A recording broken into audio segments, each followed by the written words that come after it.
Last class में topology की definition के ऊपर बात हुई और टोपोलॉजी प्रूफ करने के लिए आपके पास एक एक्स नाम का सेट होना चाहिए और उसके सबसेट्स का कलेक्शन टॉ कहलाएगा। वो टॉ कलेक्शन अगर तीन प्रॉपर्टीज को सेटिस्फाई कर देता है तो टॉ एक्स के ऊपर बन जाएगा टोपोलॉजी। वॉइस आ रही है? पूछना चाहूंगा, कमेंट कर दो। ठीक है, कोई प्रॉब्लम तो नहीं। अब वो टॉ नाम का कलेक्शन आपकी तीन प्रॉपर्टीज को सेटिस्फाई करना चाहिए और तीन प्रॉपर्टीज क्या क्या थी, हल्की सी बात कर लेता हूं। पहली प्रॉपर्टी ये थी कि उस टॉ कलेक्शन में फाई और एक्स दोनों होने चाहिए। दूसरी प्रॉपर्टी ये थी कि अगर G1 G2 टॉ को बिलोंग कर रहे हैं तो उनका इंटरसेक्शन में होना चाहिए टॉ में। और तीसरी प्रॉपर्टी ये थी, गुड इवनिंग, तीसरी प्रॉपर्टी ये थी कि टॉ से मैं आर्बिट्ररी संख्या में मेंबर उठाऊं, उनका यूनियन करूं, वो भी किसको बिलोंग करना चाहिए, टॉ में। क्लियर हुई बात? अब यहां सबसे इंपोर्टेंट टोपोलॉजी अब तक की, the usual topology for real set. What is this? Real set या सेट ऑफ रियल नंबर्स। ठीक है जी, the usual topology for R. और बहुत प्यार से देखें पहले डेफिनेशन, ठीक है।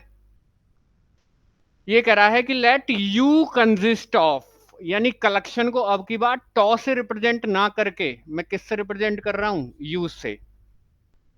कि let U consist of phi and all those subsets G of R, G of R, G of R, G of R, having the property that to each X belongs to G, there exists epsilon positive such that open interval X minus epsilon to X plus epsilon is contained in G।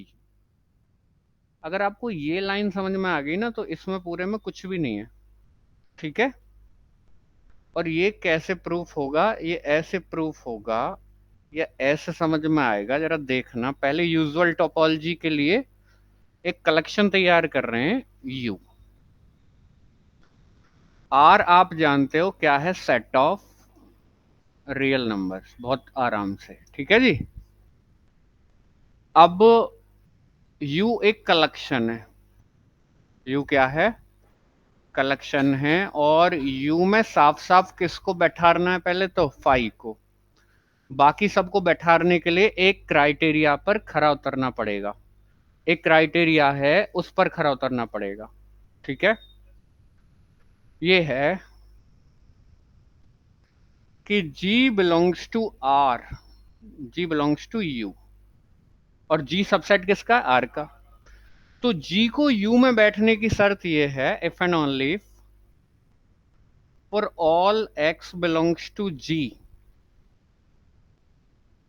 There exist epsilon positive such that कि open interval X minus x epsilon X plus epsilon is contained in G। आई बात समझ में? मतलब कुल मिलाकर बात ये है कि भैया जी को यू में बैठने के लिए क्राइटेरिया पास करना पड़ेगा, और क्राइटेरिया ये कहता है, इसको ही ध्यान से समझ लें, सब कुछ क्लियर हो जाएगा। क्राइटेरिया ये कहता है कि जी को, अगर आप में आपको जी को किस में बैठाना है, यू को, तो जी के लिए शर्त यह है कि जी से कोई भी पॉइंट उठाऊं, उसके दोनों ओर एक ओपन इंटरवल बना पाऊं पॉइंट के, और वो ओपन इंटरवल किस में कंटेन हो जाए, जी में कंटेन हो जाए। अब कहो कि सर आप ऐसा कुछ दिखाओ हमें, तभी तो मानेंगे। भैया मैं पूरा एक ओपन इंटरवल ले लिया, suppose to be G is equal to, suppose करो 2 से लेकर 3। अगर आप इससे परिचित हो तो ये बात निश्चित रूप से आपके पास आने वाली है। आप इसको जानते हो कि इसमें कौन कौन से पॉइंट होते हैं, कौन कौन से होते हैं। ना तो इसमें 2 शामिल होता, ना 3 शामिल होता, तो यहाँ ऐसे हमने छल्ला पहना कर 2 लिख दिया और यहाँ भी छल्ला लगाकर 3 लिख दिया। मतलब इसमें 2 से आगे के सारे पॉइंट हैं और 3 से पहले के सारे पॉइंट हैं, कोई दिक्कत तो नहीं। पर यहाँ समय लगा लो, ज्यादा समय लगाऊंगा भी नहीं, फिर फटाफट होता चला जाएगा। आप इसमें कहीं भी एक पॉइंट खींचो, ले लिया है, इसके दोनों ओर मैं इंटरवल बना सकता हूं, ये बन गया, और पूरी तरीके से इसी में कंटेन है। आप कहोगे सर इधर की साइड बनाकर दिखाना, ठीक है, मैं यहां भी बना सकता हूं ऐसे, यहां भी बना सकता हूं ऐसे, कभी भी इंटरवल बाहर नहीं निकलेगा, लेकिन क्लोज्ड में बाहर निकल जाएगा। आप कहोगे यहां वाला जो पॉइंट है उस पर बनाओगे तो उसकी जो इधर वाली भुजा है वो बाहर निकल जाएगी। भैया बताना कौन सा पॉइंट है दो के जस्ट बाद, बता पाओगे? आप दो के जस्ट बाद का पॉइंट नहीं बता पाओगे तो मैं ये कह दूंगा, आप अगर दो के जस्ट बाद वाला पॉइंट बना दोगे तो मैं उससे पहले के भी पॉइंट बता दूंगा, ठीक है। तो दो के जस्ट बाद वाला पॉइंट बताना पॉसिबल नहीं है, तो मैं ये कह सकता हूं कि इसमें पूरे इंटरवल में कहीं भी एक पॉइंट लूं, उसके दोनों ओर ऐसे एक छोटा सा इंटरवल बनाया जा सकता है, ठीक है। तो आप ये देख रहे हो कि इस इंटरवल के प्रत्येक पॉइंट के दोनों ओर एक छोटा सा इंटरवल बनाया जा सकता है, बनाया जा सकता है, यहां तक कि इधर की साइड बढ़ते चले जाओ, बनाते रहोगे छोटे छोटे छोटे छोटे, कभी भी बाहर नहीं निकलने वाला। आगे समझ में? तो ये इंटरवल बैठने का हकदार है किसमें? यू में। आगे बात समझ में? तो कुल मिलाकर बात यह है कि अगर जी को बैठाना है यू में, तो जी के अंदर से कोई भी पॉइंट उठाऊं उसके दोनों ओर ये ओपन इंटरवल बना पाऊंगा, और वो पूरी तरीके से किस में कंटेन रहेगा? जी में। इसको समझ लो ध्यान से। अगर ये बनाना पॉसिबल नहीं हुआ तो फिर इसमें बिलोंग नहीं करेगा। अगर ये बनाना पॉसिबल नहीं हुआ तो इसमें बिलोंग नहीं करेगा। अगर मैं बात करूं, देखो ये नहीं बिलोंग करेगा इसमें, 2,3 बिल्कुल सेम टू सेम है, लेकिन इसमें कौन कौन आएंगे? दो भी आएगा और तीन भी आएगा। फॉर ऑल बोला हुआ है मैंने, तो मैं दो के लिए बात करूं तो बनाऊं तो ऐसे इधर बाहर निकल जाएगा, तो दो के बाद के और उधर तीन से पहले सबके लिए बन जाएगा, लेकिन दो और तीन के लिए प्रॉपर्टी फुलफिल नहीं होगी, लेकिन बैठने चाहिए सारे, करने चाहिए सारे काम, तो ये नहीं बैठेगा जी में। आगे बात समझ में? बताओ कोई परेशानी आई हो तो। ठीक है, धीरे धीरे बढ़ रहे हैं, मैटर ही कुछ ऐसा है,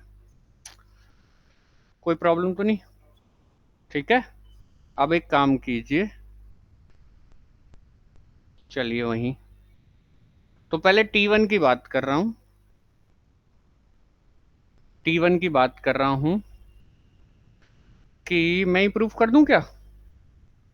मैं ही प्रूफ कर देता हूं, मैं अपने में और अच्छा लिखने का प्रयास करूंगा। तो पहले T1 प्रॉपर्टी दिखानी होती है आपको, ये डेफिनेशन समझ में आ गई बैठाने वाली? ये ऐसे कोने में चाबी बनाकर रख लो कि G belongs to U if and only if, दोनों तरफ से ट्रू है, कि for all x belongs to G there exist epsilon positive such that open interval, ये ओपन का साइन होता है मेरे यहाँ, x minus epsilon to x plus epsilon is contained in G। Clear हुई बात? ठीक है, तो पहले मैं कौन सी प्रॉपर्टी दिखाने आया हूं? T1। T1 में एक बात तो उन्होंने पहले ही बोली थी कि सिंस फाई तो ऑलवेज बिलोंग कर रहा है किसको? यू को, ठीक है। Also for all x belongs to R there exist epsilon positive such that open interval x minus epsilon to x plus epsilon is always contains in R। खरा उतर गया नहीं उसका सोटी पर? कौन? R। आर क्या है? रियल लाइन होती है कहां से लेकर कहां तक? माइनस इन्फिनिटी से लेकर प्लस इन्फिनिटी तक। ना तो आपको इधर का पॉइंट पता कि इधर लास्ट कौन है, ना उधर पता लास्ट कौन है, कहीं भी पॉइंट लो उसके दोनों ओर ऐसे इंटरवल बनाना पॉसिबल है। सभी पॉइंट के दोनों ओर ऐसे इंटरवल बना लोगे और वो इंटरवल पूरी तरीके से आर में ही कंटेन रहेगा, तो आर इस कसौटी पर खरा उतर गया। तो डेफिनेशन के अकॉर्डिंग आर किसको बिलोंग कर जाएगा? अगर आर कसौटी पर खरा उतरा तो आर किसको बिलोंग कर जाएगा? U को, तो this implies R belongs to U। यही तो दिखाना था कि फाई और R दोनों बिलोंग कर जाएं। पहली में कोई दिक्कत हो तो बताइए। अब बात करते हैं T2 में। एक चीज से और अवेयर कर दूं, लास्ट ईयर सबसे ज्यादा जो बैक हैं वो टोपोलॉजी में, और फिर उसके बाद जो बच्चे थे जो एनईपी विदाउट एनईपी वाले थे उनकी फ्लूइड डायनेमिक्स में है। तो टोपोलॉजी को बहुत ध्यान से पढ़ना है, ठीक है। मैं ये कह रहा हूँ कि टोपोलॉजी में कम से भी कम 30% बच्चों की बैक है जो कहीं पढ़ नहीं रहे थे, जस्ट ऐसे ही काम चला रहे हैं, पेपर पलट देता वो। T2 एमएससी का लेवल बढ़ गया है जी। T2 क्या कहता है जी? T2 थी क्या? T2 ये थी कि उसी में से दो मेंबर उठाओ और उनका इंटरसेक्शन भी उसी में दिखा दो। क्लियर? बहुत प्यार से। Let G1 comma G2 belongs to U। अब ये दोनों तरफ से ट्रू होता है ना? तो let X belongs to G1 intersection G2। ले लिया मैंने। तो जब X इंटरसेक्शन में है तो X दोनों के पास होगा कि X belongs to G1 and X belongs to G2। X belong कर रहा है G1 में, और G1 किस में बैठा है? U में। तो X के दोनों ओर इंटरवल बनाया जा सकता है। तो since X belongs to Z1, then since G1 belongs to U and X belongs to G1, तो तुरंत डेफिनेशन यूज कर दो वो वाली। तो then there exist epsilon 1 positive, there exist epsilon 1 positive such that कि x minus epsilon 1 comma x plus epsilon 2 is contained in G1। Equation number 1 नाम दे दें। ऑल्सो, बहुत गौर से चल रहे हैं, बहुत आराम से चल रहे हैं, कोई दिक्कत तो नहीं आ रही। अकॉर्डिंग टू डेफिनेशन, रटना कुछ नहीं है। Also G2 belongs to U। और X किस में लिया हुआ? G2 में भी है, and X belongs to G2। तो ये कहेगा कि G2 U में है तो कसौटी पर खरा उतरेगा, और उसके अंदर कोई पॉइंट ले लिया तो उस पॉइंट के दोनों ओर इंटरवल आ सकता है वो। तो then there exist epsilon 2 is greater than 0 such that कि open interval x minus epsilon 2 comma x plus epsilon 2 is contained in G2। अब एक तमाशा करके दिखा दूं, उसी से समझ लेंगे कि यहाँ करना क्या है, वरना कहोगे कि रट कर बैठे हैं। ठीक है, वो तमाशा ऐसे कर लो कि सपोज करो G1 यहां से यहां तक है, यहां से यहां तक क्या है? G1। ऐसे लाइन खींच देता हूं कि ये क्या है आपका? G1। और यहां से यहां तक G2 है। यहां से यहां तक क्या है? खूब याद रखना कि यहां से यहां तक क्या है? G2। अब कितना हिस्सा इंटरसेक्शन आएगा दोनों में? जितना G1 है, ये G2 है, तो इतना हिस्सा कॉमन आएगा। आगे समझ बात? इस कॉमन हिस्से में आपने कौन लिया था? X। तो X इस कॉमन हिस्से में ले लो जी, कहीं भी ले लूं, ये रहा X। क्लियर? अब ये X गौर से देखो, मोटे तौर पर X G1 में भी है और X G2 में भी नजर आ रहा है। तो X यहाँ बिलोंग कर रहा है G1 को, और G1 कंटेन है U में। तो एक एप्सिलॉन 1 नाम का नंबर आएगा, किस प्रकार की उतनी चौड़ाई का इंटरवल बनाऊं, उतनी रेडियस का, वो कंटेन हो जाएगा G1 में। तो पूरी तरीके से G1 में कंटेन करवाना है, तो यहां से लेकर यहां तक पूरी तरीके से G1 में कंटेन होना चाहिए। तो भाई ऐसे करके ऐसे बना दिया। ये वाला किस में कंटेन है? G1 में। याद रखेंगे। अब X साथ में किसके अंदर भी है? G2 के अंदर भी है। तो G2 वाला हम कुछ और कलर से लेंगे। अब ये x आपको नजर आ रहा है किसके अंदर, G2 के अंदर भी, तो वहां आपको एक एप्सिलॉन मिलेगा एप्सिलॉन 2 नाम से, कि उतनी चौड़ाई का रेडियस, इतनी चौड़ाई का आप बनाएं तो वो किस में कंटेन हो जाएगा, G2 में। तो एप्सिलॉन 2 चौड़ाई का बनाओ, या इससे थोड़ी सी कम या ज्यादा रखना, थोड़ी सी ज्यादा कर लूं तो भैया यहां तक आ जाएगी, यहां से और यहां तक। ग्रीन वाली दिख रही है। अब आपसे एक बात पूछना चाहूंगा मैं, एक तो सफेद है और एक ग्रीन है, मतलब ये वाला तो है सफेद और ये वाला है ग्रीन। अरे उल्टे, पेन उल्टे चल गए। ठीक है, तो मुझे एक बात बताओ, ये वन कैसे हो गया, यहाँ वन था, ठीक है कोई नहीं। ऐसा कौन सा है जो इंटरसेक्शन में बैठा है, सफेद वाला, है ना, ऐसा कौन सा है सफेद वाला, ये दोनों में से जो छोटा होगा, दोनों में से जो छोटा होगा, ठीक है। तो टेक कर लो कि take epsilon is equal to minimum of epsilon 1 comma epsilon 2, छोटा वाला है तो एक्स की दोनों तरफ, और पूरी तरीके से किस में कंटेन है, इंटरसेक्शन में। सो फाइनली,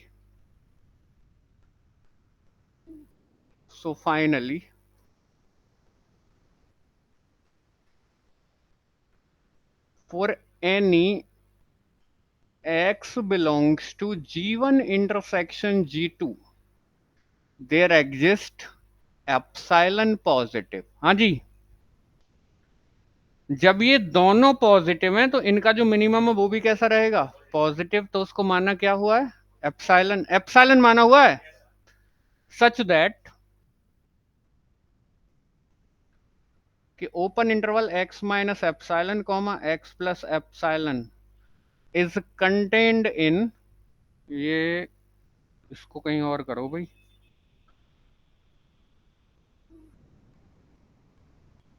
ये चाबी है हमारी, हाँ, is contained in G1 intersection G2। खरा उतर गया उस शर्त पर या नहीं, जो वो लिखी हुई है छोटी सी। तो this implies G1 intersection G2 belongs to U। U लेकर चले थे, तो अल्टीमेटली क्या काम हुआ, ये फिगर बहुत ध्यान से प्यार से समझ लें कि G1 G2 U में लेकर चले थे और उनका इंटरसेक्शन किस में दिखा दिया, U में। आई बात समझ, कोई प्रॉब्लम हो तो बताओ, जल्दी बताओ जी कमेंट करके। कहीं भी कोई भी दिक्कत हो, घर बनाएं आराम से। आप क्या काम करें, एक G1 बना लें, G2 बना लें, जो दोनों का कॉमन हिस्सा वो इंटरसेक्शन, उसमें एक पॉइंट लिया, तो पॉइंट, जब पॉइंट लिया तो पॉइंट दोनों में आ गया, दोनों पर अलग अलग काम करेगा, ठीक है। तो जो छोटा वाला होगा वो इंटरसेक्शन में अंदर ही लाई करेगा, ठीक है, जो छोटा वाला इंटरवल होगा। तो छोटे वाले को क्या मान लो, एप्सिलॉन। मिल रहा है या नहीं मिल रहा, ठीक है। एक प्रॉपर्टी और रह रही है, एक सेकंड बस।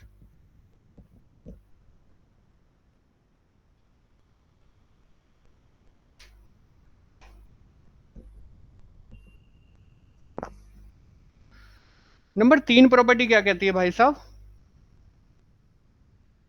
नंबर 3 ये कहती है कि आर्बिट्ररी संख्या में मेंबर ले लो यू के अंदर, और उनका यूनियन यू के अंदर ही दिखाएंगे। Clear.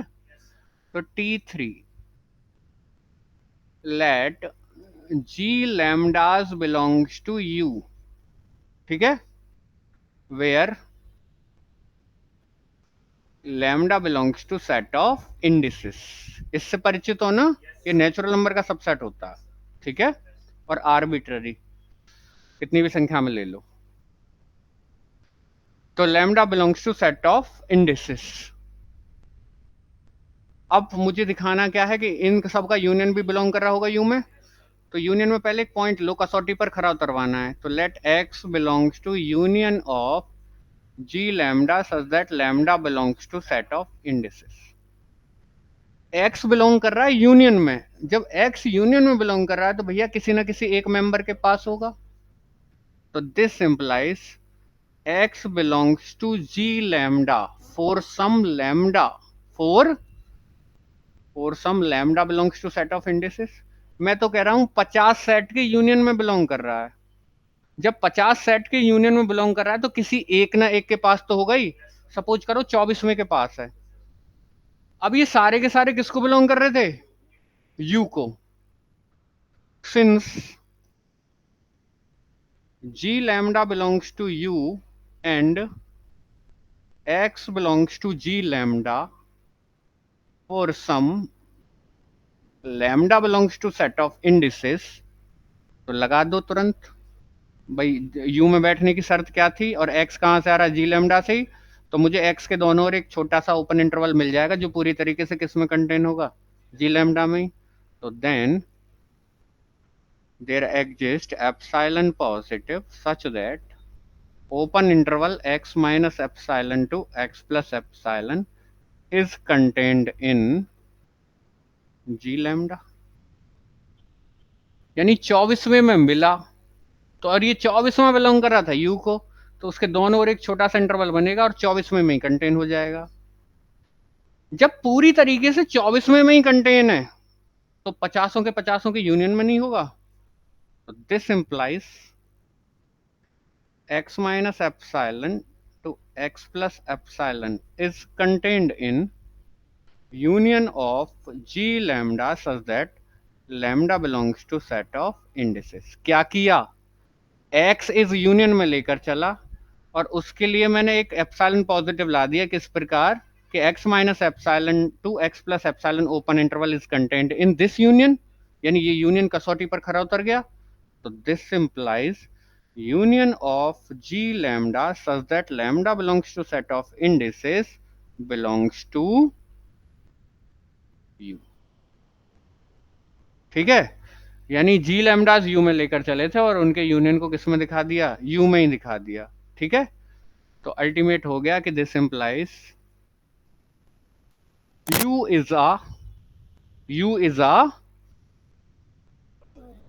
is a topology for R, and R with this usual topology is a topological space। topological space। बताओ जी, कोई परेशानी आई हो तो। ठीक है, ये चीजें बिल्कुल करने लायक हैं और कोई रटने की आपको आवश्यकता नहीं है। ठीक है, आगे बढ़े।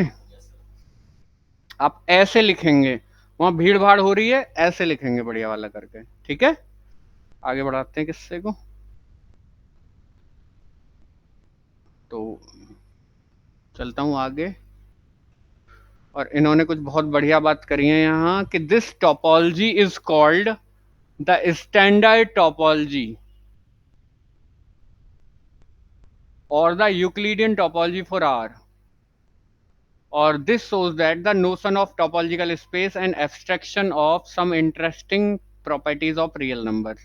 ठीक है जी, इस टोपोलॉजी का एक तो यूजुअल टोपोलॉजी नाम है जो मैं लेता आ रहा हूं, एक इसको स्टैंडर्ड टोपोलॉजी भी बोल देते हैं या एक यूक्लिडियन टोपोलॉजी फॉर आर भी बोल देते हैं। तीन तीन नाम है इसके, लेकिन आप ज्यादातर कौन सा याद रखें? Usual topology for are.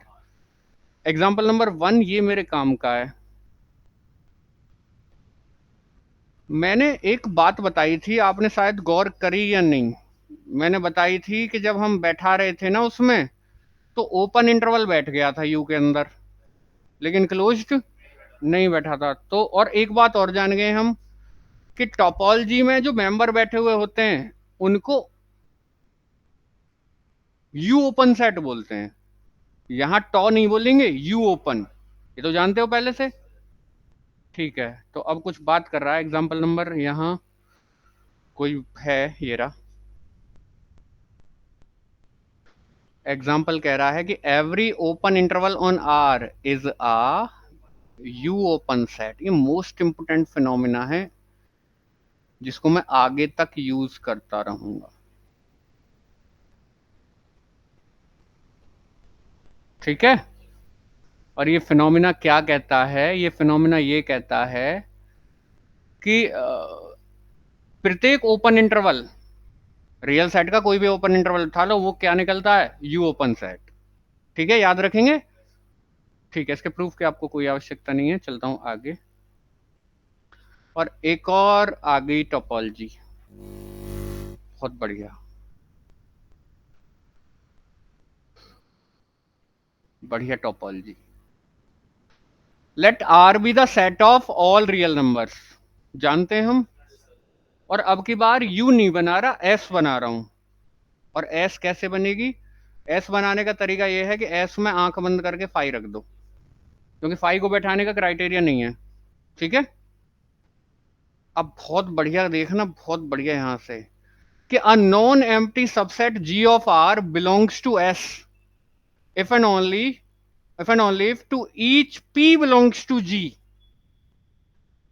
there exists a right half open interval, right half open यानी ओपन किधर से, हाँ राइट से ओपन है, लेफ्ट से क्लोज है।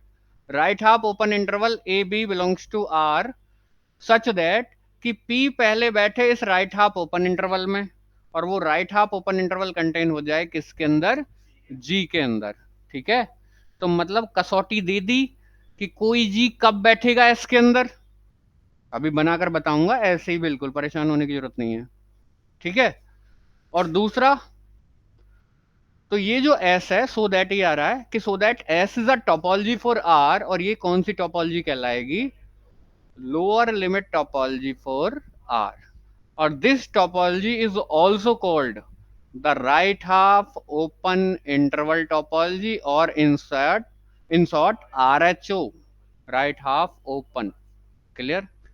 लेकिन मेरे लिए ये सारी चीजें मायने नहीं रखती, मेरे लिए ये रखता है कि एस को, सॉरी एस में किसी जी को बैठाने का क्राइटेरिया क्या है। ये भी किस पर बन रही है, रियल सेट पर ही बन रही है। तो बहुत गौर से देखना, इसलिए यहां जगह छोड़ी है हमने कि हम कैसे बनाएंगे। आर तो वही है आपका रियल सेट, ठीक है, रियल सेट। और जी ऑब्वियसली किसका सबसेट होगा, सेट ऑफ रियल नंबर। ठीक है, और ऐसे करके अब मैं इस खाने में जो बात लिखूंगा वो सबसे इंपॉर्टेंट है, वो आपकी चाबी हो, आप रफ कॉपी पर भी लिख लेंगे। ठीक है, बात ये है, पहले गौर फरमाओ, यहां गौर करो कि जी को एस में बैठाने की शर्त क्या है, if and only for all, यानी एक भी ऐसा ना हो जिसके साथ में प्रॉपर्टी होल्ड ना करे, एक भी पॉइंट ना ऐसा ना हो। For all P belongs to G there exist a right half open interval,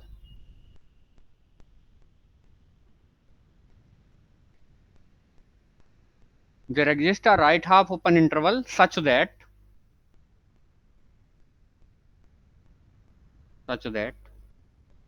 कि P पहले बैठे उस राइट हाफ ओपन इंटरवल में, और वो राइट हाफ ओपन इंटरवल किस में कंटेन हो जाए, जी में। आर का क्या मतलब बेटा, जी को बैठाने का क्राइटेरिया है ना भाई, नौकरी उसी के तो लगती है जो मेडिकल पास कर लेता है, या जो भी रिटन विटन। आगे समझ में बात।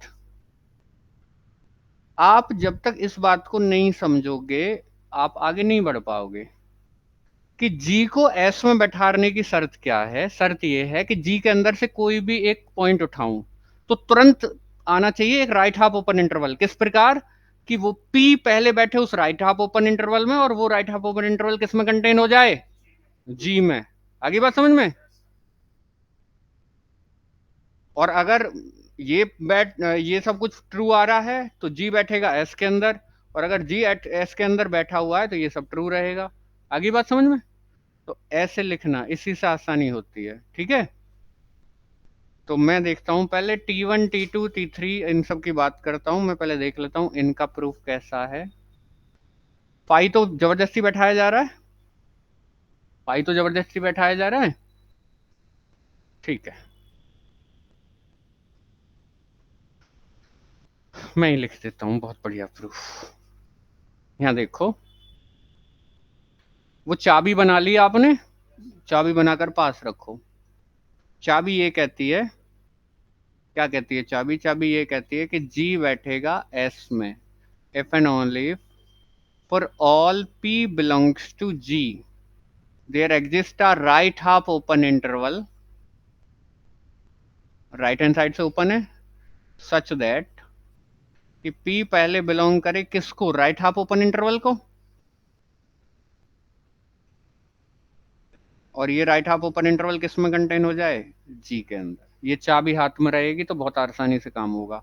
पहले कौन सी प्रॉपर्टी दिखाने आएंगे, T1। तो एक तो बात साफ साफ बोल दी थी उन्होंने कि फाई तो बिलोंग करवाना ही करवाना है, ठीक है। ऑल्सो फॉर ईच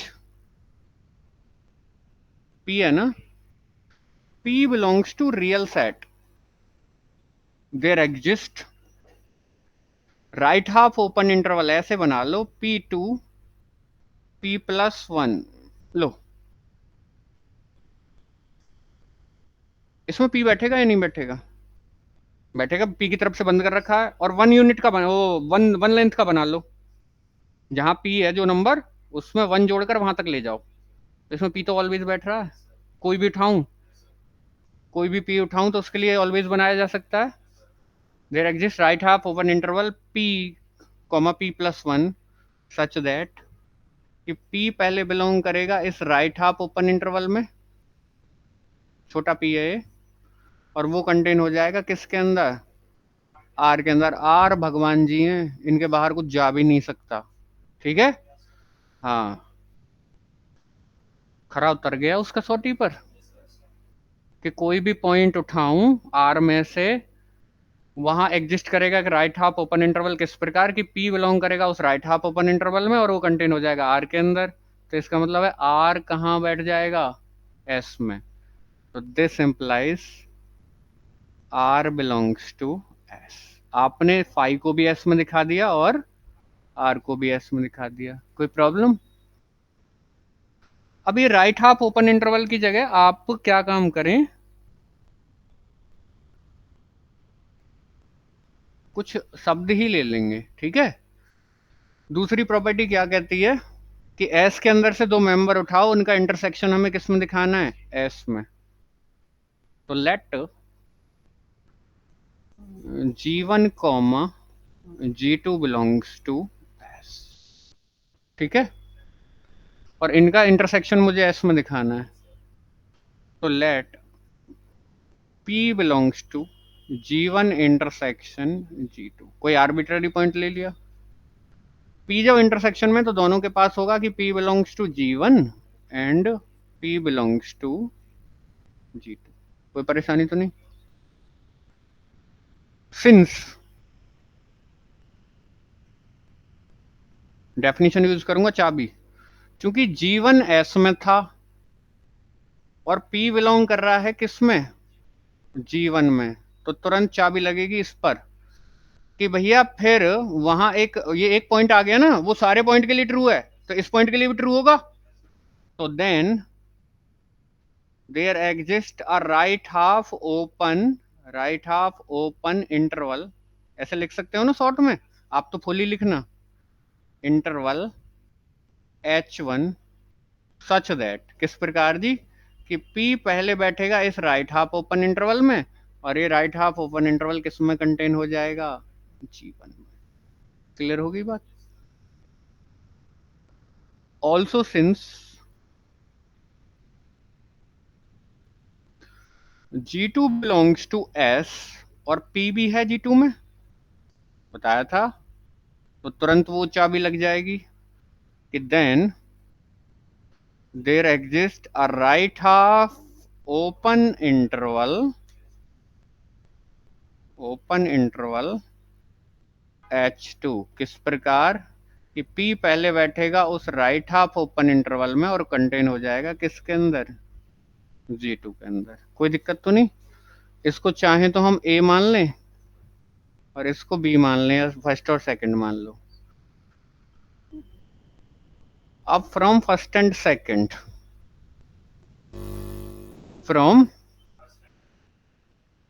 सेकंड, आपको एक बात दिखाई दे रही है कि P बिलोंग कर रहा है H1 में भी H2 में भी, तो इंटरसेक्शन में होगा। H1 कंटेन है G1 में और H2 कंटेन है G2 में, ठीक है। तो मैं ये लिख सकता हूं कि P बिलोंग करेगा H1 इंटरसेक्शन H2 में और ये कंटेन हो जाएगा G1 इंटरसेक्शन G2 में। अगर H1 कंटेन है G1 में और H2 कंटेन है G2 में, तो H1 intersection H2 always contain होगा G1 इंटरसेक्शन G2 में। अब तो बस मुद्दा ये है कि इसको आप राइट हाफ ओपन दिखा दो, ठीक है। Since H1 and H2 are right half open intervals, ठीक है, तो दिस इंप्लाइज इनका इंटरसेक्शन ऑलवेज आएगा राइट हाफ ओपन में। H1 intersection H2 is right half open interval. आई समझ में बात? वेरीफाई कर ले। एक इंटरवल ले लो भाई, 1 से लेकर 5 तक ओपन कर लेना, ले लिया। और एक ले लो 2 से लेकर 3 तक, ना 2 से लेकर 7 तक ले लेना। एक ये भी राइट हाफ ओपन इंटरवल है 2 से 7 तक, है। नंबर लाइन पर बनाए हम, इसमें पॉइंट आ रहे हैं, 1 भी शामिल हो रहा है, 1 2 1 2 3 4 और 5 6 और अगला 7 भी ले लो समझने के लिहाज से। इसमें 1 भी शामिल है, 1 शामिल है, लेकिन उधर 5 शामिल नहीं है, 5 की तरफ से ऐसे है मामला। अगला क्या है, उसमें 2 शामिल है लेकिन 7 शामिल नहीं है। दोनों में कॉमन कितना हिस्सा है? क्यों? कुछ भी वैसा ही। वो देख लो, लाल कलर में बनाया है और वो ब्लू में बनाया है, कॉमन हिस्सा क्या है? ऐसा कौन सा मैटर है, ऐसे कौन से पैंट हैं जो दोनों में बैठे हुए हैं? दोनों का इंटरसेक्शन क्या आएगा? लो जी यही कर देता हूं, 2,5 ओपन, 2,5 ओपन आ रहा है ना राइट हाफ ओपन। तो दो राइट हाफ ओपन इंटरवल का इंटरसेक्शन भी ऑलवेज क्या होता है? Right half open.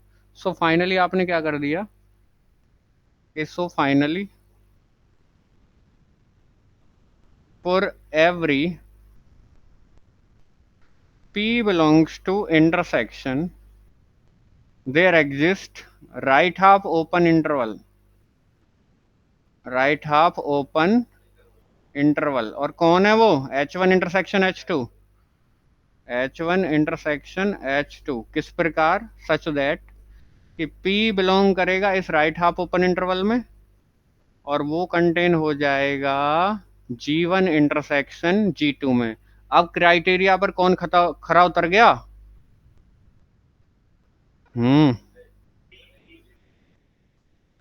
G1 intersection G2 उतरा। तो this implies G1 intersection G2 belongs to S। Rhythm को मत भूलो, बताओ कोई दिक्कत आई हो तो। तीसरी प्रॉपर्टी क्या है?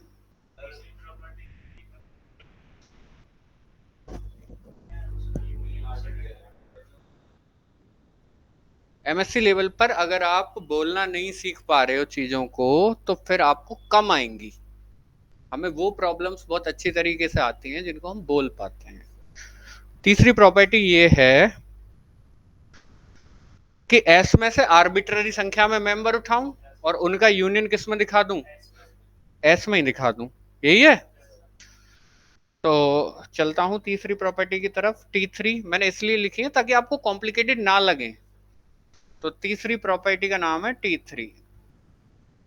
तो late G lambdas such that या G lambdas belongs to S for all lambda belongs to set of indices। तो मुझे यूनियन को दिखाना है, तो यूनियन के अंदर पहले एक पॉइंट ले लेता हूं कि late P belongs to union of G lambda such that lambda belongs to set of indices। कोई प्रॉब्लम तो नहीं यहां तक?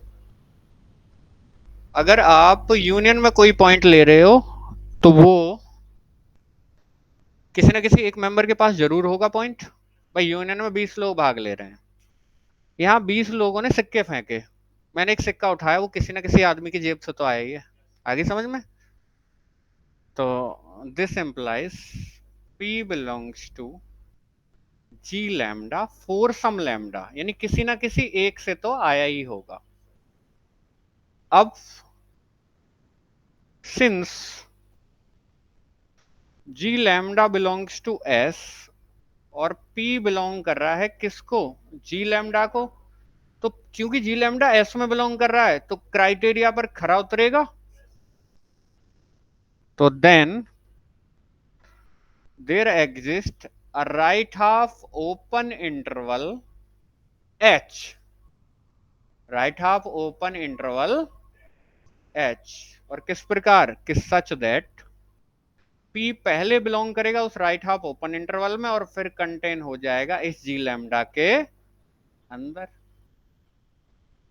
ठीक है, जब ये H किसी एक G लैम्डा के अंदर है तो यूनियन के अंदर तो ऑलवेज कंटेन हो जाएगा। क्यों? इस बात को भी आज खोल देता हूं कि आपको पता है A union B union C किया, तीन सेट का यूनियन किया, तो ए ऑलवेज कंटेन होता है इस यूनियन में। ठीक है, बी भी ऑलवेज कंटेन होता है इसमें और सी भी ऑलवेज होता है। तो ये जी लैम्डा अपने यूनियन में कंटेन होगा या नहीं? और इसके पेट में बैठा है ये, तो ये भी यूनियन में हो जाएगा। तो this implies P belongs to H contained in union of G lambda such that lambda belongs to set of indices। Ultimately क्या काम हुआ वो लिखकर बताना बहुत जरूरी है, क्योंकि काम चलाऊ बातें काम नहीं देती। सो फाइनली अब ओवरऑल बातें भी लिखनी है कि so finally for all P belongs to union such that lambda belongs to set of indices there exists a right half open interval H such that कि P पहले बिलोंग करेगा इस राइट हाफ ओपन इंटरवल को। Where is right half open interval? H, और ये contain हो जाएगा किसके अंदर? Union of G lambda. Already prove करके आया हूं, lambda belongs to set of indices. ये यूनियन किसके क्राइटेरिया पर खरा उतर गया? एस में बैठने के। तो this implies union of G lambda such that lambda belongs to set of indices belongs to S. Ultimately काम क्या हुआ कि एस में कुछ संख्या में मेंबर लेकर चले थे और उनका यूनियन एस में ही दिखा दिया, यानी this implies S is a topology for R. ठीक है जी, टोपोलॉजी फॉर आर, यानी this implies R with S is a topological space.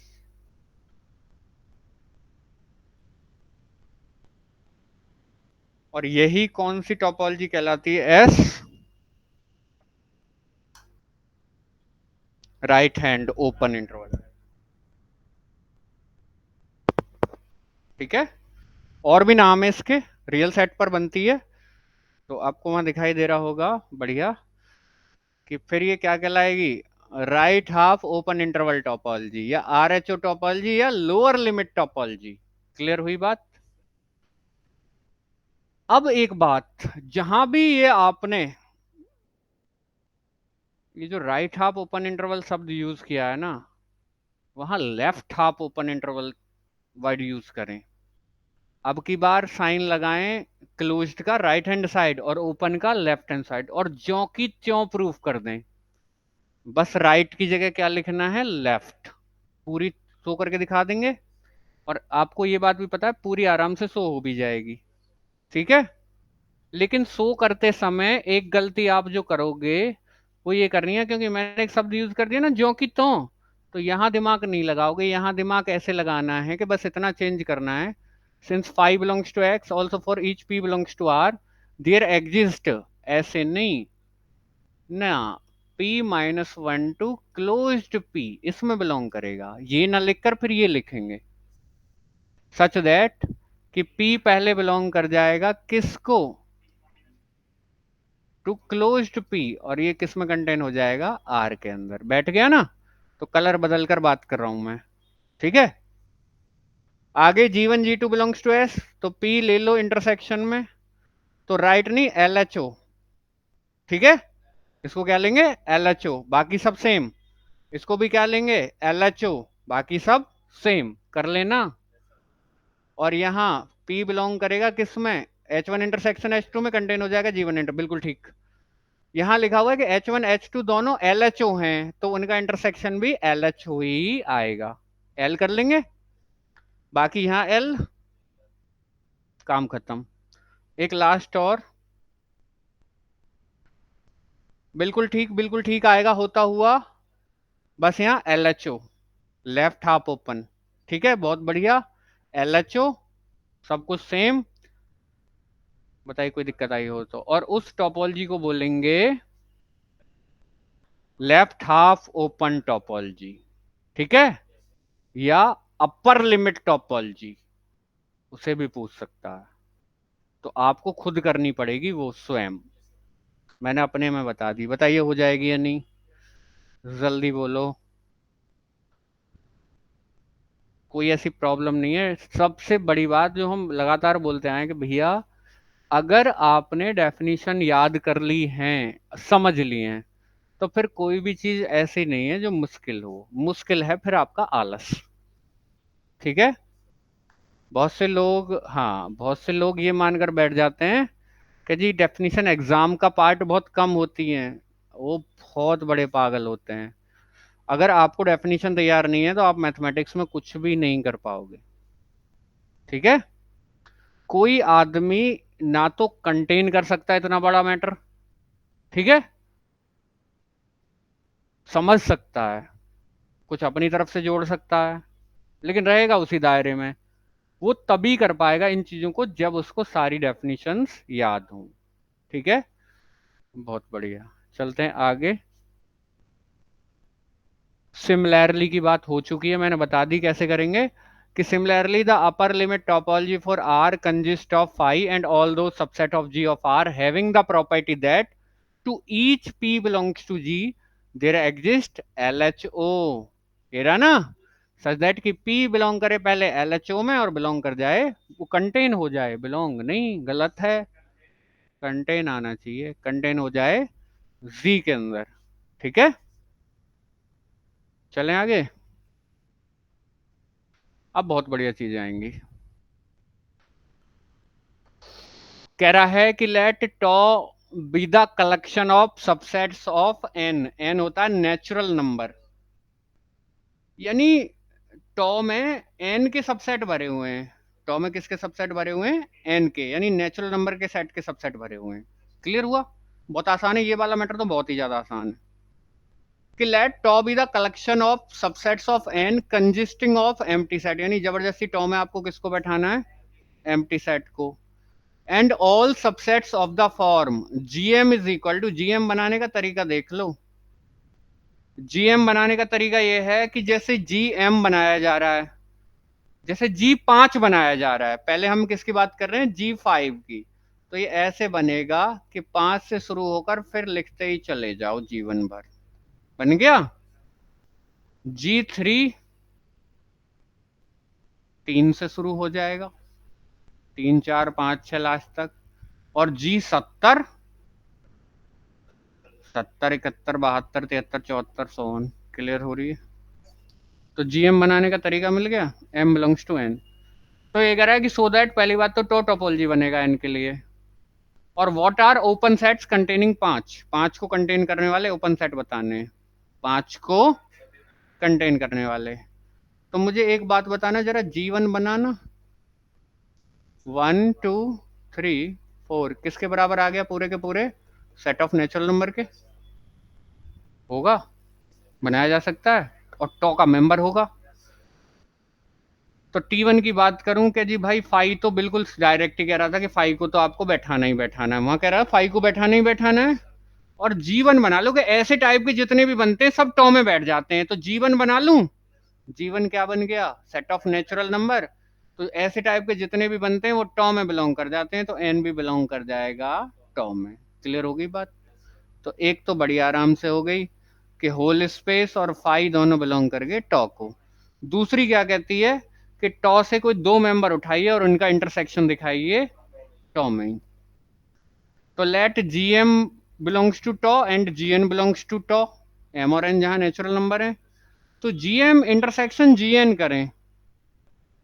आप इन दोनों का इंटरसेक्शन करना, क्या आएगा? 5, 5, मतलब इन दोनों का इंटरसेक्शन ये आएगा, 5 से शुरू होने वाला। यानी क्या आएगा? G5। ठीक है, तो इन दोनों सफिक्सेस में जो बड़ा है वही तो आया है। तो यहां भी वही बात बोली हुई है कि जीएम और जीएन का इंटरसेक्शन करूं तो जिसका सफिक्स बड़ा वो आएगा, या तो जीएम आएगा। जीएम तब आएगा जब एम बड़ा हो एन से, और जीएन कब आएगा? जब एन बड़ा हो एम से, यानी जिसका सफिक्स बड़ा वो आएगा। है तो टॉ का ही मेंबर, तो इंटरसेक्शन भी किसको बिलोंग कर गया? टॉ को। कोई दिक्कत तो नहीं, आई बात समझ में? तीसरी वाली को बहुत गौर से समझना कि let G lambda belongs to tau for lambda belongs to set of indices where lambda is some subset of natural number, कोई फर्क नहीं पड़ता मुझे, since n is a well ordered set। ठीक है, वेल ऑर्डर्ड सेट का मतलब है कि इसके पास लीस्ट मेंबर भी होगा। ठीक है, इसके पास लीस्ट मेंबर होगा। वेल ऑर्डरिंग सेट की डेफिनेशन की अगर बात करूं, हल्की सी, ज्यादा डीप में नहीं जाऊंगा, इसका कोई भी सबसेट उठा लो, उसके पास लीस्ट मेंबर होगा। वेल ऑर्डरिंग सेट की डेफिनेशन क्या कहती है? मतलब अगर किसी सेट को आप वेल ऑर्डर्ड दिखाना चाह रहे हो तो उसके अंदर से कोई सबसेट उठाओ, उसके पास लीस्ट मेंबर होगा। क्लियर होगी बात? आप एक काम करो, मुझे यहाँ समझाने के लिए थोड़ा सा काम करना पड़ेगा और मैं यहाँ कर लेता हूँ, बाद में भगा दूंगा। आपने सपोज करो G25 ले लिया, कुछ ले रहे हो तो इसमें तो 25 से आगे के सारे होंगे। G31 ले लिया, इसमें 31 से आगे के सारे होंगे, और एक G97 ले लिया, इसमें 97 से आगे वाले सारे होंगे। तो इनका अगर यूनियन करूं तो G25 ही तो आएगा, पक्का पता है ना आपको? ठीक है, तो ये सारे के सारे नेचुरल नंबर के सबसेट हैं। तो वेल ऑर्डरिंग प्रिंसिपल कहता है कि जिसका सफिक्स सबसे छोटा, या फिर एक बात बताओ, ये 25, 31, 97 ये भी तो नेचुरल नंबर का सबसेट है, इसमें सबसे छोटा कौन है? 25। निकाल सकते हैं ऐसे करके। तो इन सब का अगर यूनियन करूं तो G25 ही तो आएगा। आ जाओ वहीं, कि चूंकि सेट ऑफ इंडिसेस कोई सबसेट है एन का, since N is a well ordered set, तो ये जो आप ले रहे हो ना आर्बिट्ररी मेंबर्स, उनके जो सफिक्स हैं उनमें सबसे छोटा मेंबर आपको मिल जाएगा। और सपोज करो सबसे छोटा मेंबर कौन है? M0। यहाँ क्या था? 25। 25 सफिक्स की बात कर रहा हूँ। ठीक है, क्योंकि 25, 31, 97 नेचुरल नंबर का सबसेट है भाई, 3 ही तो मेंबर है, उनमें सबसे छोटा कौन है? 25। तो अब यूनियन करें अगर जी लैम्डास का, तो वहां से शुरू होने वाला आएगा जिसका सफिक्स सबसे छोटा है, जैसे वहां 25 से छोटा। अल्टीमेटली है तो टॉ का ही मेंबर ये भाई। ये क्या है? GM0, और ये किसका मेंबर है? टॉ का। यानी यूनियन भी किसको बिलोंग कर गया? टॉ को। चलो जी, तीसरी प्रॉपर्टी भी आ गई। तो टॉ टॉपोलॉजी प्रूफ हो गया, किसके लिए? एन के लिए। आगे जो बात है कि what are open sets containing 5। आपको पता है कि टॉपोलॉजी के मेंबर, टॉपोलॉजी के जो मेंबर होते हैं वो ओपन सेट्स कहलाते हैं।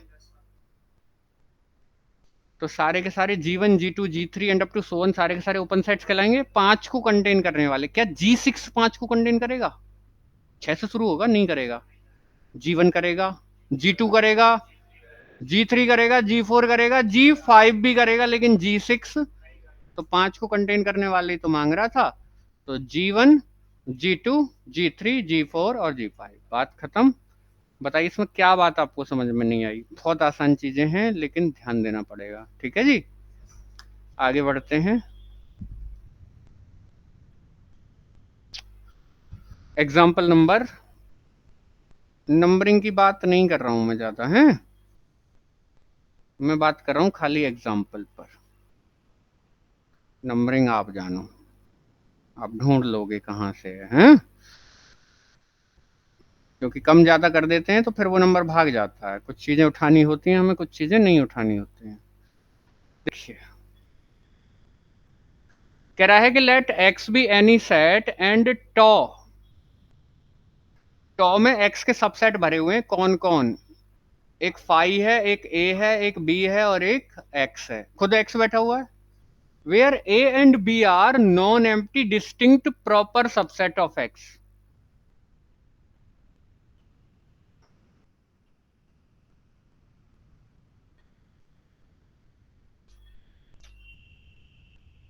हाँ जी, ए और बी को क्या कह रहा है, ए और बी दोनों अपने आप में नॉन एम्प्टी हैं, ए और बी दोनों अपने आप में नॉन एम्प्टी हैं, distinct proper subset of X. Find what condition A and B must satisfy in order that tau may be a topology for X. यानी ए और बी क्या सेटिस्फाई करें कि टॉ क्या बन जाए, टोपोलॉजी। बट पहले टोपोलॉजी पर एक चीज चेक ना कर लूं, बहुत प्यार से और ध्यान से, ठीक है, थोड़ा समय लेंगे। टॉ कलेक्शन दिखाई दे रहा है, फाई और एक्स इसके अंदर हैं, पहली प्रॉपर्टी फुलफिल। दूसरी प्रॉपर्टी का मैटर ये कहता है कि किन्हीं भी दो मेंबर का इंटरसेक्शन इसी में होना चाहिए, ठीक है। अब किन्हीं भी दो मेंबर का इंटरसेक्शन इसमें तब आएगा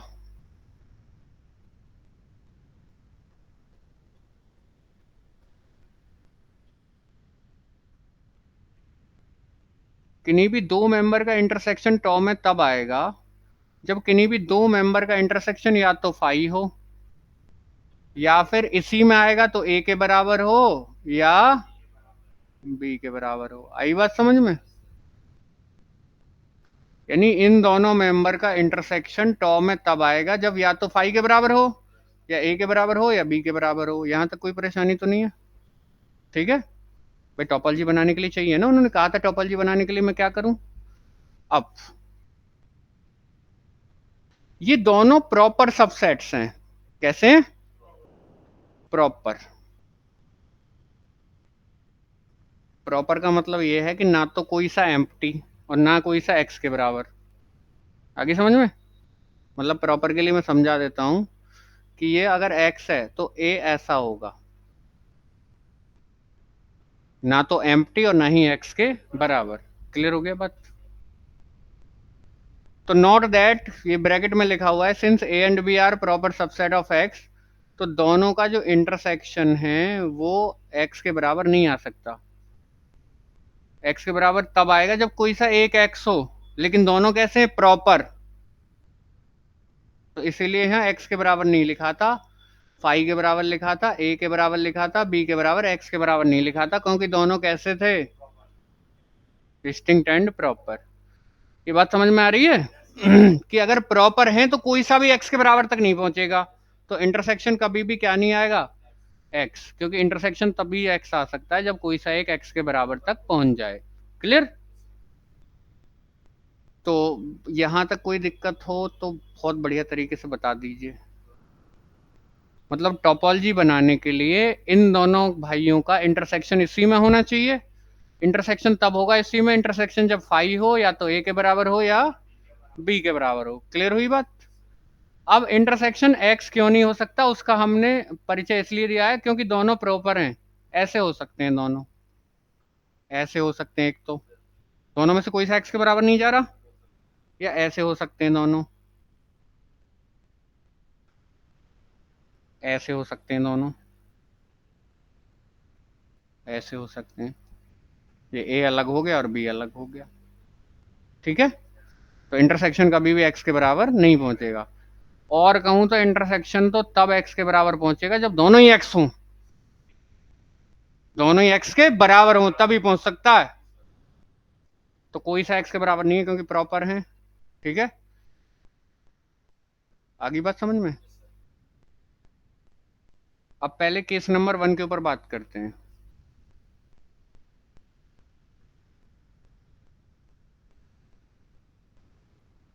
अगर ए और बी दोनों प्रॉपर हैं, ए और बी कौन दोनों कैसे हैं, प्रॉपर,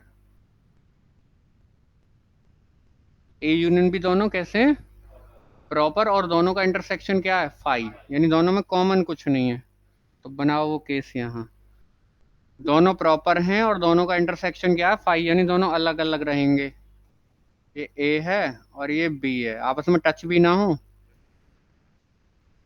तो क्या दोनों का यूनियन, दोनों का union A union B cannot be ना तो ए ना बी। इन दोनों को मिलाकर ए बन रहा है, नहीं बन रहा। और इन दोनों को मिलाकर बी बन रहा है, नहीं बन रहा। तो अगर ए इंटरसेक्शन बी फाई है तो ए यूनियन बी ना तो ए होगा ना बी होगा।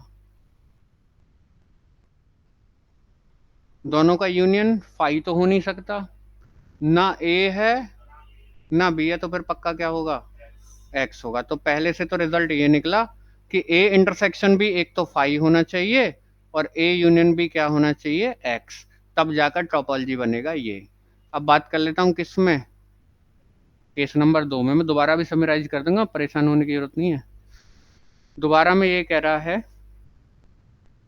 कि इन केस सेकंड, ये कह रहा है कि ए इंटरसेक्शन बी या तो ए हो और ए इंटरसेक्शन बी या बी हो। अगर ए और बी का इंटरसेक्शन ए आ रहा है यानी अंदर ए बैठा हुआ है, ठीक है, बाहर कौन है, बी, तभी तो इंटरसेक्शन ए आएगा। तो इसका मतलब ए कंटेन हो जाएगा किसके अंदर, बी के अंदर। और अगर ए इंटरसेक्शन बी, अगर ए इंटरसेक्शन बी आ रहा है तो अंदर कौन होगा, बी होगा ऑब्वियसली अंदर, ठीक है। तो दूसरी कंडीशन ये हो गई।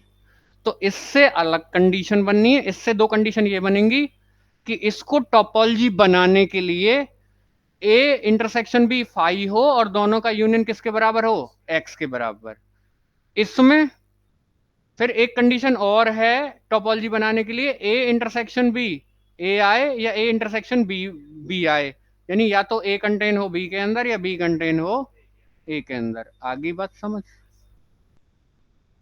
ये बहुत देखने में छोटी सी लग रही है बहुत खतरनाक। अब एक बार समराइज कर दें। कह रहा था कि ए और बी किस कंडीशन को फॉलो करें कि टोपोलॉजी बन जाए, ठीक है। मुझे पता है कि इन दोनों मेंबर का पहली बात तो इंटरसेक्शन भी टॉ में होना चाहिए।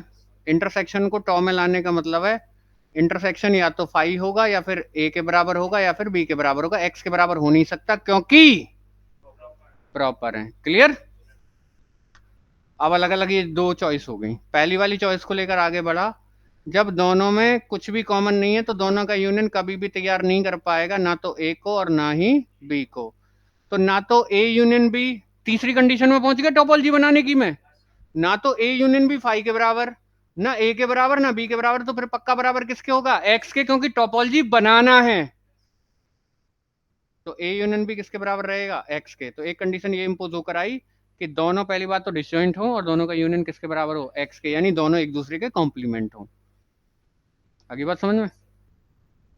अगली कंडीशन ये है, ये इसका मतलब ये है या तो ए कंटेन होगा बी के अंदर और यहां से बी कंटेन होगा ए के अंदर। आगे समझ में, बताओ कोई दिक्कत आई हो तो। आगे बढ़ाते हैं किस्से को।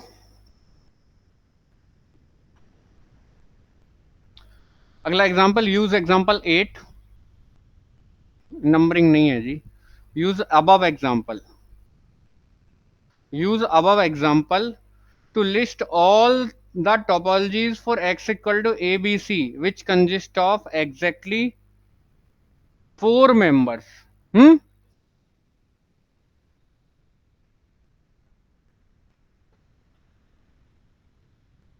ये एग्जांपल नंबर 8 कहाँ था आपके पास, तो बुक, अच्छा। तो क्या कह रहा है जी, x क्या लेना है आपको, abc, बहुत बारीकी से समझना है तो इसको, x is equal to abc। तो a सपोज टू भी पहले बना लो, a यानी सिंगलटन a, और ये बना लो। तो आपको दिखाई देगा इस कंडीशन से, एक तो ये थी फर्स्ट में और एक ये जुड़ी हुई थी, दोनों का इंटरसेक्शन फाई है और दोनों का यूनियन किसके बराबर आ जाएगा, पक्का बनेगी। और एग्जैक्टली 4 मेंबर हैं, 1 2 3 4, ऊपर वाले से ही हो रहा है। तो अबव कर लिया है हमने, यूज अबव एग्जांपल। हाँ जी, इन दोनों का इंटरसेक्शन फाई है और इन दोनों का यूनियन एक्स। ये भी बनेगी इस कंडीशन से जो पीली पीली कर दी मैंने। तीसरी बनाओ, क्योंकि टोटल कितनी बनानी है, ऑल बनानी है, फाई। सी और ए बी दोनों का इंटरसेक्शन फाई है और दोनों का यूनियन एक्स के बराबर आएगा, तो इस कंडीशन से ये भी बन जाएगी। ठीक, अभी और क्या लिया जा सकता है, तीन बन गई जी ऐसी। अब ऐसी लो कि ए कंटेन हो या तो बी के अंदर या बी कंटेन हो ए के अंदर, तो वो आगे मिल जाएंगे आपको। इसमें ए कंटेन है बी के अंदर, इसमें ए कंटेन है बी के अंदर, इसमें ए कंटेन है बी के अंदर, इसमें भी ए कंटेन है बी के अंदर, इसमें भी ए कंटेन है बी के अंदर, इसमें भी ए कंटेन है बी के अंदर। तो पीछे बताया भी था कि ए कंटेन हो रहा हो बी के अंदर। इनको ऐसे देखो ना, ये फाई, ये ए, ये बी और ये एक्स, पीछे के अकॉर्डिंग। तो उन्होंने बताया था ना दूसरी कंडीशन में कि जब ए कंटेन होता है बी के अंदर तो बनती है, तो ये और बन जाएंगी, कोई परेशानी। अगला एग्जाम्पल बहुत बढ़िया एग्जाम्पल। एग्जाम्पल कह रहा है कि let X be a non empty set and tau X, जान मानकर नाम टो एक्स दिया गया कि and tau X consist of X, मतलब टो एक्स में एक तो आपको साफ साफ रखना ही रखना है, कौन, हाँ, एक्स कंजिस्ट ऑफ एक्स, यानी होल स्पेस को रखने की कोई शर्त नहीं थी, तो होल स्पेस को रख लिया। And all those subset of x, यानी एक्स के वो सारे सबसेट आएंगे जो एक पर्टिकुलर पॉइंट एक्स को कंटेन नहीं कर रहे। ठीक है, जो एक पर्टिकुलर पॉइंट एक्स को कंटेन नहीं कर रहे। क्लियर होगी बात, मतलब ये रहा पूरा होल एक्स, इसके सबसेट एक ये रहा, एक ये रहा, एक ये रहा, एक ये रहा, एक ये रहा, एक ये रहा और ये रहा एक्स। तो एक्स को ना कंटेन करने वाले शामिल होंगे, एक तो ये शामिल होगा, ये शामिल, ये शामिल, ये शामिल। तो टॉ एक्स में जितने भी मेंबर बैठे हुए होंगे ना, वो एक्स को कंटेन नहीं कर रहे होंगे, ये बात याद रखें भाई। फाई में तो कुछ भी नहीं होता, तो एक्स भी नहीं होगा, तो फाई सबसेट है और एक्स को कंटेन कर नहीं रहा, तो खरा उतर गया क्राइटेरिया पर, यानी फाई बिलोंग कर जाएगा टॉ एक्स को। और एक्स को जबरदस्ती बैठाया ही था, तो फाई और एक्स दोनों बिलोंग कर गए, फर्स्ट कंडीशन फुलफिल होगी टॉ एक्स को। अब इनको करने में मुझे बहुत अच्छा लगता है। आप अगर इसको करना चाह रहे हो सेकंड वाली को, तो ये लेकर चल दो T2 के लिए कि let G1 comma G2 belongs to tau X. तो G1 G2 जब टॉ एक्स में बिलोंग कर रहे हैं तो यानी एक्स को कंटेन नहीं कर रहे होंगे, तो this implies X does not belongs to G1 and X does not belongs to G2। जब एक्स ना तो G1 में ना G2 में, तो दोनों में कॉमन होगा, बिल्कुल भी नहीं होगा। अरे ना उसके अंदर ना उसके अंदर, तो कॉमन कैसे हो जाएगा। और x कंटेन नहीं हो रहा G1 इंटरसेक्शन G2 में, यानी G1 इंटरसेक्शन G2 बिलोंग कर जाएगा तो x को। एक प्रॉपर्टी दिखानी और रह गई है, ठीक है, उसका नाम है T3। यहीं दिखा दूं छोटी सी T3 कि late G lambdas belongs to tau x for all lambda belongs to set of indices।